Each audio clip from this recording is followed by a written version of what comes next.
Welcome everyone to the session 3 of software engineering subject, unit 2 object oriented modeling and design with UML. The chapter 3 is introduction to class modeling.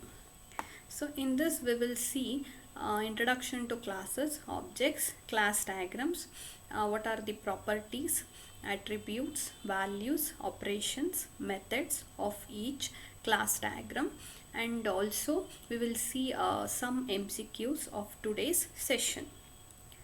So in class modeling, it is going to capture the static structure of the system, means attributes, what are the properties of each class, operations or methods, what each class will can perform, or what is the relationship among objects. Class models provide a diagrammatic, pictorial, graphical representation of a system. It provides a communication with customers because class model will give you some modeling or one diagram. This diagram or this flow, this architecture will help the software developers to communicate with customers, because it will be a diagram, it will be a model. Through that model the developers can explain what actually the real system will look like. That is one advantage of having class models, building a system around objects. So through class models, system can be built, and we also have multiple objects. Altogether we say that it's a class. Each class can be divided into multiple objects. Through that the model or a system can be built. So here we will see what is the definition of an object. Object is a real world entity. It's a concept. It describes the feature of entity, abstraction or thing or with identity that has meaning for an application. Means object has some state, it has some behavior, it has some unique identification. So we'll see each state of each object. So we'll take one example where car is one class. That car is divided into two objects. One is Audi car, another one is Kia. Here Audi has some same properties, and even Kia also some same properties. For example, if it is a car, there are four wheel. It should have some steering, where you should have clutch, brake, accelerator, and it has to move, it has to stop whenever we press the brake. So like that, some methods and properties are which are same even in class car also, but with each object RD has its own unique identification with respect to symbol, with respect to speed. There are some multiple features where it is has unique identification which is distinguishable from the Kia car. I have taken this example for that multiple cars where each will be unique in their own properties. So like that, here also car is a class, it has some properties and methods, and RD and Kia also have some properties and methods. Each property is similar to car class, but RD is unique, Kia also unique. That's why we say that object is unique, or object has a unique identification. It has a state and also it has some behavior. Classes. So classes of object is an instance or occurrence of a class. Here I have given one example where student is the class name. It has some three attributes: name, age, birth date. Name is of type string, age is of type number, birth date is of type date. And there are some operations: get name, getting the name of a student, you can set the name of a student, and get the age of the student, and also you can view the attendance of a student.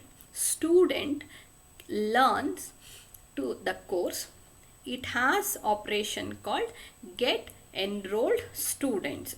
Here there is a relation between a course class to the student class. Student is going to learn the course. Here each object is an occurrence or instance of a class. You can have a multiple students.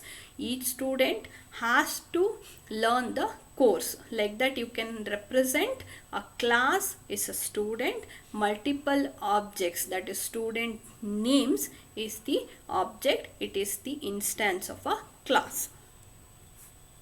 So we'll see a diagram, class diagram, how we can represent class diagram in unified modeling language notation.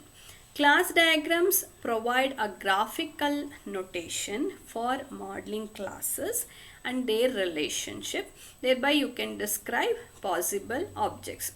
Each object diagram shows individual objects and their relationships. It is useful for documenting test cases and discussing the examples. So here one example we have taken. Person is a class. Okay, you can have multiple classes also, but here one class is person. It has two objects. One is Tejas. Tejas is of type class person. Amruta is another object, is of type class person. We underline in the object diagram. In class we write simply a class name. This is UML notation for both classes and objects. It is a box. Next, attributes and values. Value is a piece of data and attribute is a property of a class which describes the entity or a class. It is held by each object of the class. So value is what is the value you have given for a particular attribute. So in the previous slide we have seen for a class student there were three attributes. One is name, birth date and age. Here I have given the values for each attributes. Name is Amruta, birth date is 21st October 1999, age is 21. So this is one value for one object. Okay, one object is Amruta is a student and her birth date is this and age is this. This is how we differentiate attribute and values. Attribute is a property and for that property what is the data, what is the value, so that is what we call it as attribute. So we can also say that it's property or it's a feature of the class. Feature also a property of the class. Next, how do we represent in UML notation with attributes and values? Person is a class name and name and birth date are the two attributes that I have taken for this example. String and date are the types. These are classes and their attributes. Here Tejas and Amruta are the two objects, their attributes and their values. So in object diagram we write values for each attribute. So each object and value. So each object identifies particular value, but we explicitly don't write object identifiers. These are all implicit. We don't write the object identifiers explicitly. Automatic generation of IDs in the OVO language. Why we don't write? Because there is automatic generation of IDs, that is identification numbers. So we don't write the object identifiers explicitly. Simply we write classes, attributes and we write objects with their values. Next we will move on to operation and methods. So operation is a function or a procedure that may be applied to or by objects in a class. So example, hire, fire, pay, dividend are operations on class company. Open, close, hide and redisplay are operations on class window. So these are some examples, but here I have given some examples with two diagrams. Person, geometric object, file are three classes where name and date, color, position, file name, size in bytes, last update are attributes of three classes respectively. Change up, change address is a person operation. Move, select, rotate are the operations of geometric object, and file is has two operations called print and write. So here operation, we simply write the what is the operation that each class is going to perform. Method is implementation of that operation for a specific class. Example, in a class file, print is an operation that you could implement different methods to print the files. So that means operations are polymorphic. Print in the file, printing a image file, printing something like that we can print. So move is also one operation, it can be polymorphic. We can use move operation to move a triangle, move a rectangle, move a pentagon. So each will move some differently. So that is why we say that these operations are polymorphic. Signature is number, type of argument and type of result should be same.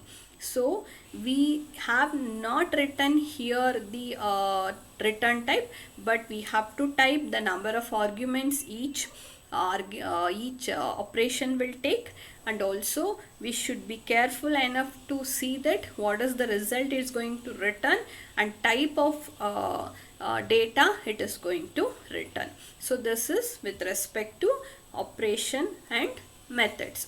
So we'll go for summary. So how we can represent each class name, operations, attributes and their values. So here attribute name 1, data type 1 equal to data default value.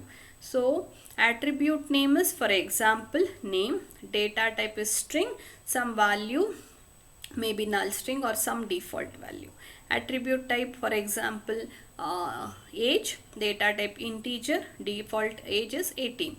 Operation, change the job, argument list, you can have the which job for which student or which employee, for which person you need to change, that you can write in the argument list.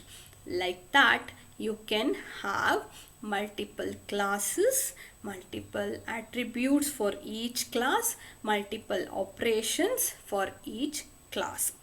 So class can have as many as 3 compartments. That means class name, attribute, operation, 3 compartments for each class. Direction, argument, name, type is equal to default value.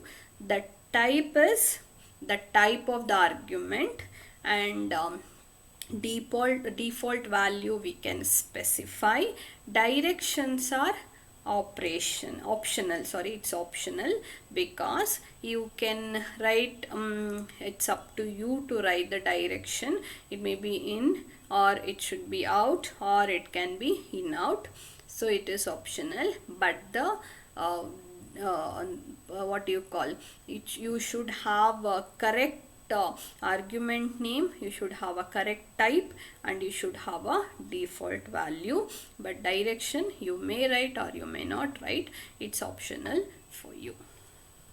So now we have come to the last part of today's session. We have studied objects, we have studied classes.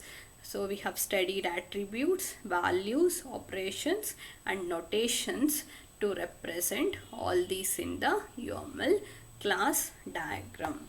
So now we will see some of the MCQs of today's class.